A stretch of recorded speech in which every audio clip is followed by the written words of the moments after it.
अनुराग ठाकुर जी द्वारा प्रस्तुत राष्ट्रपति अभिभाषण पर धन्यवाद प्रस्ताव का समर्थन करने के लिए आपके समक्ष उपस्थित हूँ।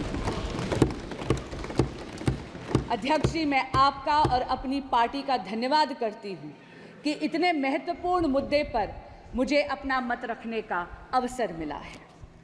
अध्यक्ष जी, ये राष्ट्रपति अभिभाषण ऐतिहासिक है। इसमें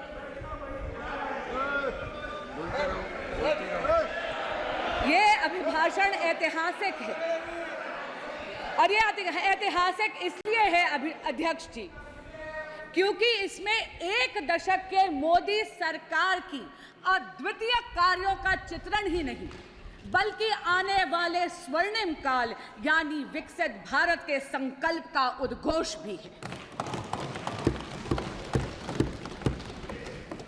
मोदी जी की जन कल्याणकारी योजनाओं का असर और उनके विकसित भारत के विजन के जो जनता का अगाध विश्वास था, उसी के कारण से अध्यक्ष जी एनडीए को तीसरी बार जनता ने पूर्ण बहुमत का जनादेश दिया। महामहिम राष्ट्रपति जी ने अपने अभिभाषण के पैराग्राफ 3 में जो कहा है, आपके माध्यम से समक्ष के पूरे सदन के समक्ष पुनः दोहराना चाहूंगी। 2024 का चुनाव नीति, नियत, निष्ठा और निर्णयों पर विश्वास का चुनाव रहा है। मजबूत और निर्णायक सरकार में विश्वास, सुशासन, स्थिरता और निरंतरता में विश्वास, ईमानदारी और कड़ी मेहनत में विश्वास, सुरक्षा और समृद्धि में विश्वास, सरकार की गारंटी और डिलीवरी पर विश्वास, विकसित भारत के संकल्प में विश्वास। मेरी सरकार ने 10 वर्षों में सेवा और सुशासन का जो मिशन चलाया है, ये उस पर मोहर है। अध्यक्ष जी, एक दशक में ये पहली बार ऐसी सरकार भारत में आई है जिसकी कथनी और करनी में अंतर नहीं है। जो कहा वो किया। धारा 370 हटाई, जो कहा वो किया। भव्य राम मंदिर का निर्माण किया, जो कहा वो किया। सीएए लेकर आए, जो कहा वो किया। 1 रैंक 1 पेंशन लाए, जो कहा वो किया। मेक इन इंडिया की नींव रखी, जो कहा वो किया। पिछले 10 वर्षों में मोदी सरकार ने भारत की अर्थव्यवस्था को इतना सशक्त करा है कि अध्यक्ष जी, हम 11वीं सबसे बड़ी अर्थव्यवस्था की जगह मात्र एक दशक में विश्व की वैश्विक पटल पर 5वीं सबसे बड़ी अर्थव्यवस्था बने। और अध्यक्ष जी, ये असाधारण परिस्थितियों में हुआ है। पूरा का पूरा विश्व कोविड-19 की महामारी से जूझकर निकला है। अभी भी विश्व के कई देश हैं जो युद्ध की अग्नि में झुलस रहे हैं, लेकिन भारत मोदी जी के नेतृत्व में वैश्विक पटल पर तीसरी सबसे बड़ी अर्थव्यवस्था बनने के पथ पर अग्रसर है। हमारे माननीय प्रधानमंत्री नरेंद्र मोदी जी ने 2047 तक भारत को एक विकसित राष्ट्र बनाने का एक संकल्प लिया है। इस संकल्प के 4 मुख्य स्तंभ हैं। पहला स्तंभ युवा शक्ति, दूसरा नारी शक्ति, तीसरा किसान कल्याण और चौथा गरीब कल्याण। अध्यक्ष जी, यदि आप युवा शक्ति की बात करते हैं तो किसी भी प्रकार का अवसर यदि आप भारत की युवा शक्ति के समक्ष प्रस्तुत करते हैं तो उस अवसर का लाभ लेने के लिए युवा शक्ति चूकती नहीं है। शिक्षा के पर्याप्त अवसर हुए, इसके लिए मोदी सरकार ने एक दशक में 7 नए IITs, 16 नए ट्रिपल IITs, 7 नए IIMs, 15 AIIMS hospitals, 315 medical colleges और 390 नए विश्वविद्यालय स्थापित करे हैं। स्टैंड अप इंडिया और स्टार्टअप इंडिया की अगर हम बात करें तो इन 2 योजनाओं के कारण अध्यक्ष जी, देश का युवा जॉब सीकर की जगह जॉब क्रिएटर बना है। इस जॉब क्रिएशन से वेल्थ क्रिएशन की तरफ वो अग्रसर है। और आप जैसे माननीय अनुराग ठाकुर जी ने भी सदन के समक्ष रखा, आज भारत स्टार्टअप इकोसिस्टम में विश्व की 3rd लार्जेस्ट इकोसिस्टम है। अध्यक्ष जी, मुद्रा योजना में स्वरोजगार के लिए आप ये देखिए 46 करोड़ युवाओं ने 26 लाख करोड़ रुपए का ऋण आसानी से लिया है। आज देश में 1,81,000 स्टार्टअप कंपनियां हैं, जिसमें से 100 से अधिक यूनिकॉर्न्स हैं। पिछले 10 वर्षों में Bharat ease of doing business के इंडेक्स पे 142nd पोजीशन से 63rd पोजीशन पे पहुंचा है। और पिछले 24 वर्षों में यानी 2000 से 2024 में ही भारत में कुल $990.97 बिलियन का FDI आया है, जिसमें से अध्यक्ष जी 67% यानी $667.4110 बिलियन मात्र पिछले 1 दशक में एनडीए की सरकार में आया है। Today, Bharat has become a leader in the world of manufacturing. चाहे इलेक्ट्रॉनिक्स हो, चाहे ऑटोमोबाइल हो, चाहे रक्षा उपकरण हो, भारत एक अग्रणी निर्माता के रूप में वैश्विक पटल पर उभर रहा है। और इस नई दुनिया में microchips are the new oil. Semiconductors और चिप मैन्युफैक्चरिंग की दुनिया में भारत कहीं पीछे ना छूट जाए, इसके लिए मोदी सरकार 1.25 लाख करोड़ रुपए का इंफ्रास्ट्रक्चर पहले ही उद्घाटित कर चुकी है। असम में 27,000 करोड़ का सेमीकंडक्टर का प्लांट भी बन रहा है। वो दिन दूर नहीं अध्यक्ष जी, जब चिप मैन्युफैक्चरिंग और सेमीकंडक्टर्स की दुनिया में Bharat will be a global leader. प्रधानमंत्री नरेंद्र मोदी जी के नेतृत्व में भारत में बहुत ही ट्रांसफॉर्मेटिव प्रोग्राम्स आए हैं, जैसे डिजिटल इंडिया, जैसे मेक इन इंडिया, जैसे स्टार्टअप इंडिया। इनके कारण भारत के युवाओं की एंटरप्रेन्योरियल स्पिरिट को बहुत ज्यादा प्रोत्साहन मिला है। अब हम आते हैं विकसित भारत के दूसरे स्तंभ पर, यानी नारी शक्ति। अध्यक्ष जी, हम सब ने सुना है कि चूल्हे की रोटी का स्वाद बड़ा गजब है, लेकिन उस चूल्हे की रोटी के स्वाद के चक्कर में मेरे देश की मातृशक्ति के फेफड़े झुलस जाते हैं। पहले जाती है, लकड़ी काटती है या लकड़ी बींधती है, गठरी सर पर लेकर आती है, 20 से 25 मिनट लगते हैं चूल्हा सुलगाने में। लेकिन नरेंद्र मोदी जी ने 10 करोड़ से ज्यादा उज्ज्वला गैस कनेक्शंस देके मातृशक्ति को धुएं की जिंदगी से निजात दी। हमारे देश में बचत की आदत हमारे देश में एक एक को मातृशक्ति ने सिखाई। आप सबको याद होगा वो नानी जो रामायण के पन्नों में पैसे छुपाती, वो दादी जो चीनी के जार में पैसे छुपाती है। अरे उन चोरी के पैसों से कुल्फी फलूदा खाने की मिठास ही अलग है। लेकिन कितनी अचंभे की बात है अध्यक्ष जी, जिस मातृशक्ति ने देश को बचत सिखाई, उनके पास बैंक अकाउंट ही नहीं थे। नरेंद्र मोदी जी प्रधानमंत्री जन धन योजना के तहत देश की मातृशक्ति को फॉर्मल बैंकिंग सेक्टर का उन्होंने उसे हिस्सा बनाया। अध्यक्ष जी, 50 करोड़ से अधिक बैंक के खाते खुले प्रधानमंत्री जन धन योजना में, जिसमें से 56% महिलाओं के खाते थे। हमारे यशस्वी प्रधानमंत्री नरेंद्र मोदी जी ने यह भी सुनिश्चित करा कि महिलाओं के स्वरोजगार के लिए उनके पास आर्थिक सपोर्ट यानी फाइनेंशियल सपोर्ट की उपलब्धता हो। प्रधानमंत्री मुद्रा योजना के तहत कुल ऋण जो सैंक्शन हुए हैं, उसमें से 69% महिलाओं के लिए सैंक्शन हुए। इसी तरह स्टैंड अप इंडिया के तहत अध्यक्ष जी 84% ऋण महिलाओं के लिए सैंक्शन हुए। एनडीए सरकार ने 1 करोड़ लखपति दीदी का जो टारगेट रखा था सेल्फ हेल्प ग्रुप मूवमेंट के माध्यम से, वो तो पहले ही लक्ष्य प्राप्ति हो गई है। इसलिए मोदी सरकार ने अब ये लक्ष्य बढ़ाकर 3 करोड़ महिलाओं को लखपति दीदी बनाने का रखा। अध्यक्ष जी, महिलाओं को सशक्त बनाने के उद्देश्य से प्रधानमंत्री जी लाए हैं नमो ड्रोन दीदी। मेरे देश की बहन बेटियां अब ड्रोन पायलट बनेंगी। न केवल इससे कृषि कार्य में आधुनिक तकनीक का इस्तेमाल होगा, लेकिन आप ये देखिए समाज की सोच में भी अंतर पड़ेगा।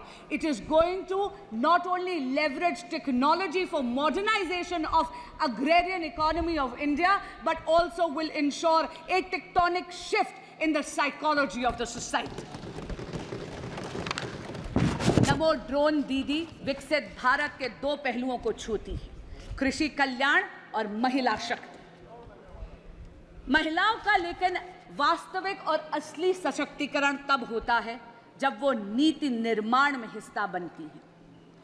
अध्यक्ष जी, यहाँ पे कई सदस्य हैं, यहाँ पे आदरणीय हरसिमरत कौर जी भी बैठी हैं, वो तो स्वयं इस बात की साक्षी हैं कि 16वीं लोकसभा में तब की माननीय विदेश मंत्री श्रीमती सुषमा स्वराज ने राष्ट्रपति अभिभाषण के धन्यवाद प्रस्ताव के अनुमोदन के वक्त एक इच्छा प्रकट करी थी 33% महिला आरक्षण के लिए, ताकि महिलाओं का राजनीतिक सशक्तिकरण हो सके। अध्यक्ष जी, मेरा मन प्रफुल्लित हो उठता है ये कहते हुए कि प्रधानमंत्री नरेंद्र मोदी जी और उनकी सरकार ने 17वीं लोकसभा में ही ये स्वप्न हकीकत में तब्दील कर दिया। अध्यक्ष जी, 18वीं लोकसभा में सुषमा स्वराज की दी हुई ये आंखें नारी शक्ति वंदन अधिनियम को लागू होते इस सदन में देखेंगी और इस ऐतिहासिक पल की साक्षी बनेंगी। विकसित भारत का अगला स्तंभ है किसान कल्याण। अध्यक्ष जी, एनडीए सरकार के लिए अन्नदाता देवतुल्य है और इसीलिए एनडीए सरकार ने इन देवतुल्य किसानों के लिए 3,20,000 करोड़ रुपए पीएम किसान सम्मान निधि के तहत पहले ही वितरित कर दी है।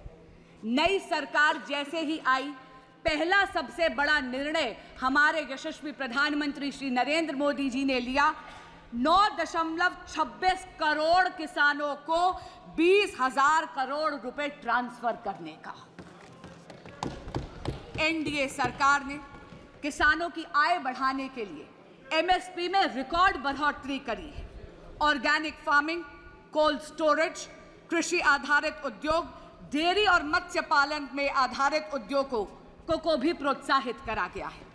ग्रामीण सड़क योजना के तहत 3,20,000 किलोमीटर से ज्यादा सड़कें बनाई गई। विकसित भारत का चौथा और सबसे महत्वपूर्ण स्तंभ है गरीब कल्याण। अध्यक्ष जी, प्रधानमंत्री गरीब कल्याण योजना विश्व में सबसे बड़ी सामाजिक कल्याण योजना साबित हुई है। इसमें 81 करोड़ से ज्यादा लोगों को मुफ्त खाद्यान्न की सामग्री यानी मुफ्त राशन देकर मोदी जी ने खाद्य और पोषण की सुरक्षा सुनिश्चित करी है। जब हम देश की अर्थव्यवस्था की गाथा गाते हैं तो वो रेड़ी पटरी वालों के बिना अधूरी है। नरेंद्र मोदी जी ने पीएम स्वनिधि के तहत 70 लाख से ज्यादा रेड़ी पटरी वाले यानी स्ट्रीट वेंडर्स को 11,000 करोड़ का ऋण बिना गारंटी के मुहैया करवाया है। अध्यक्ष जी, जिनकी गारंटी कोई नहीं लेता, उनकी गारंटी लेते हैं नरेंद्र मोदी। हर व्यक्ति का एक स्वप्न होता है कि अपनी पक्की एक छत हो। पीएम आवास योजना के तहत एनडीए की सरकार ने इस ख्वाब को हकीकत में बदला है। 4 करोड़ से ज्यादा पक्के मकान इस देश के गरीब को दिए गए हैं और अब पीएम आवास योजना के तहत 3 करोड़ और पक्के मकान बनाने का संकल्प लिया गया है। आयुष्मान भारत के तहत 55 करोड़ से ज्यादा लाभार्थियों को मुफ्त इलाज मिला है, लेकिन आने वाला जो भविष्य है वो बहुत ही स्वर्णिम है। अध्यक्ष जी, एक वक्त आता है हर युवा की जिंदगी में जब उस उम्र के पड़ाव में आपके माँ बाप आपके बच्चे बन जाते हैं और आप अपने माँ बाप के माता पिता, हर युवा को हर वक्त चिंता रहती है माँ बाप के इलाज की। आयुष्मान भारत में 70 बरस के हर वरिष्ठ नागरिक को और ट्रांसजेंडर कम्युनिटी को भी इसमें लाभार्थियों की श्रेणी में अब एनडीए की सरकार लाएगी।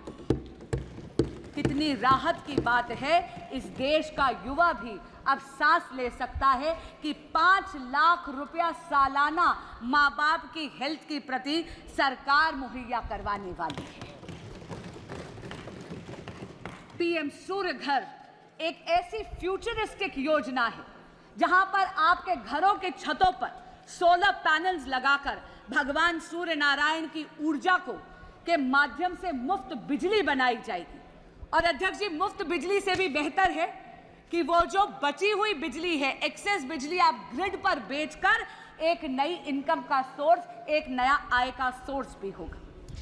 लेकिन मोदी सरकार अलग है अध्यक्ष जी, केवल नीति निर्माण ही नहीं करती, केवल योजनाएं ही नहीं बनाती, केवल उन योजनाओं का लाभ जन जन तक नहीं पहुंचाती, लेकिन वो लाभ सुनिश्चित हो, लास्ट माइल डिलीवरी हो, उसके लिए विकसित भारत संकल्प यात्रा भी निकालती है। अध्यक्ष जी, मोदी की गारंटी की गाड़ी आपके दरवाजे आती है, जनता के दरवाजे आती है। सभी सरकारी योजनाएं एक ही छत के नीचे हैं। आपको आधार कार्ड बनाना है, काउंटर वही है। पीएम स्वनिधि चाहिए, काउंटर वही है। आपको उज्ज्वला गैस कनेक्शन चाहिए, काउंटर वही है। गुड गवर्नेंस के साथ साथ accessibility to that good governance Modi सरकार सुनिश्चित करती है। एक अच्छी सरकार जो आए आपके द्वार। अध्यक्ष जी, सरकारें आईं और सरकारें गईं। गरीबी हटाओ, गरीबी हटाओ केवल एक चुनावी जुमला बनकर रह गया था, लेकिन यशस्वी प्रधानमंत्री नरेंद्र मोदी जी ने सुनिश्चित करा 25 करोड़ लोगों को मल्टी डिमेंशनल गरीबी की रेखा से उभार दिया। आज का दिन एक बहुत ही महत्वपूर्ण दिन है। अध्यक्ष जी, मैं स्वयं एक वकील हूं और खुद अपने व्यक्तिगत अनुभव से कहती हूं कि आज का दिन 1 जुलाई हम वकीलों की फ्रेटर्निटी में उत्साह का माहौल लाने वाली है, क्योंकि 1 जुलाई से भारत में भारतीय न्याय संहिता लागू हो रही है।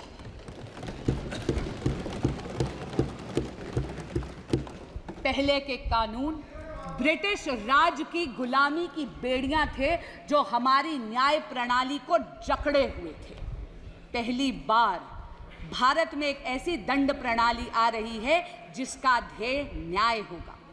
क्योंकि अध्यक्ष जी, जब कोई ऐसा कानून विलायती हुकूमत बनाती है तो उसका उद्देश्य न्याय नहीं होता, उसका उद्देश्य दमन होता है, क्योंकि वो चाहती है कि उसकी हुकूमत बरकरार रहे। लेकिन पहली बार देश में भारतीय दंड प्रणाली आएगी जिसका ध्येय न्याय होगा, न्याय को प्राथमिकता देगी। और हमारे यहाँ कहते हैं justice delayed is justice denied. ये वो क्रिमिनल सिस्टम होगा लॉज का जो एक एक्सपीडियंसी लाएगी, एक तेजी लाएगी भारत के क्रिमिनल जस्टिस सिस्टम में। कम्युनिटी पेनल्टी पहली बार भारत में इंट्रोड्यूस हो रही है। इसका मतलब है at the heart of these laws is not only deterrence of law and punishment, but also a sense of reformation. इन सभी ट्रांसफॉर्मेटिव, फ्यूचरिस्टिक, पाथ ब्रेकिंग कारणों के कारण ही भारत ने एनडीए की सरकार को तीसरी बार पूरा बहुमत दिया है। पर अध्यक्ष जी, विपक्षी गठबंधन ऐसा प्रदर्शित करता है जैसे कि नारायणी सेना इनके पाले में खड़ी है। पर अध्यक्ष जी, इतना जरूर कहूंगी, कृष्ण तो कर्म के कायल हैं, इसलिए उनका आशीर्वाद तो नरेंद्र मोदी जैसे कर्मयोगी पर पुनः बरसा है। विपक्ष चाहे ये दिखाने का प्रयास करे कि स्वयं अक्षौहिणी सेना उनके पास है। अध्यक्ष जी, बहुत चौंकाने वाली बात है कि वो विपक्ष जिसने आपातकाल लगाने का अधर्म करा, वो विपक्ष जिसने भारत के संविधान को गला घोटने का अधर्म करा, जिसने इस देश के लोकतंत्र की हत्या करने का अधर्म करा, वो विपक्ष जिसके गठबंधन के सदस्य आज भी दिल्ली में एक कॉन्स्टिट्यूशनल क्राइसिस क्रिएट करते हैं, क्योंकि वो अपनी जिद पे अड़े हुए हैं कि वो अपनी सरकार जेल से चलाएंगे। क्यों? क्योंकि वो सत्ता के मोह में मदमस्त हैं और दिल्ली उनके इस मोह से त्रस्त है। अध्यक्ष जी, बड़ी अजीब बात है, दिल्ली आज पानी के लिए तरस रही थी, एक बारिश हो गई तो पानी से त्रस्त हो गई। लेकिन ऐसा लगता है कि विपक्षी गठबंधन में या आम आदमी पार्टी में एक आपातकाल और एक अकाल पड़ा हुआ है कॉम्पिटेंस का और टैलेंट का, और इसीलिए माननीय मुख्यमंत्री अरविंद केजरीवाल जी मुख्यमंत्री की सीट को जकड़ कर बैठे हैं। मैं पूछना चाहती हूं, ऐसा विपक्ष जो पॉलिसी पैरालिसिस का अधर्म करता है, जो लैक ऑफ गवर्नेंस का अधर्म करता है, वो धर्म की बात कर कर इस सदन में कैसे आड़े आ सकता है, जब ये सदन इमरजेंसी की रेजोल्यूशन पास करना चाहता है, इस इमरजेंसी का खंडन करते हुए। अध्यक्ष जी, मुझे एक प्रसंग याद आता है। महाभारत में युधिष्ठिर को जब अकर्मण्यता ग्रसित कर गई तो वो पितामह भीष्म के पास गए। पितामह भीष्म ने युधिष्ठिर जी को सुशासन के कई सूत्र दिए, लेकिन एक मूल मंत्र भी दिया, और वो मूल मंत्र था यतो धर्मस्य ततः कृष्णो, यतः कृष्णस्य ततो धर्मः। जहाँ धर्म है वहाँ कृष्ण है, जहाँ कृष्ण है वहाँ विजय है। अध्यक्ष जी, धर्म तो नरेंद्र मोदी जी के ही पाले में खड़ा है। लोकतंत्र में मतदाता देवतुल्य होता है। 6 दशक में तीसरी बार लोकतंत्र में भारत के देवतुल्य मतदाता ने विजय श्री का आशीर्वाद एनडीए की सरकार को नरेंद्र मोदी जी के नेतृत्व में दिया है। कुछ दिन पहले मैंने टीवी पे देखा, विपक्ष के एक बहुत ही बड़े नेता मीडिया के बंधुओं से अयोध्या धाम से जीते हुए अपने जनप्रतिनिधि का परिचय करवा रहे थे, और उन्होंने कहा ये हैं अयोध्या के राजा। अध्यक्ष जी, ये विपक्ष की राजसी मानसिकता को परिलक्षित करता है। अध्यक्ष जी, हम तो सत्ता पक्ष में होकर भी सेवा परमो धर्मो वाले, राष्ट्र सर्वोपरि वाले हैं। हमारे तो यशस्वी प्रधानमंत्री भी अपने आप को देश का प्रधान सेवक कहते हैं। अध्यक्ष जी, हमारे तो राजा राम हैं, धर्म हमारा काम है, जपते तो हम माँ भारती का नाम है, इसीलिए तो नरेंद्र मोदी के सामने फेल बाकी सारे तमाम हैं।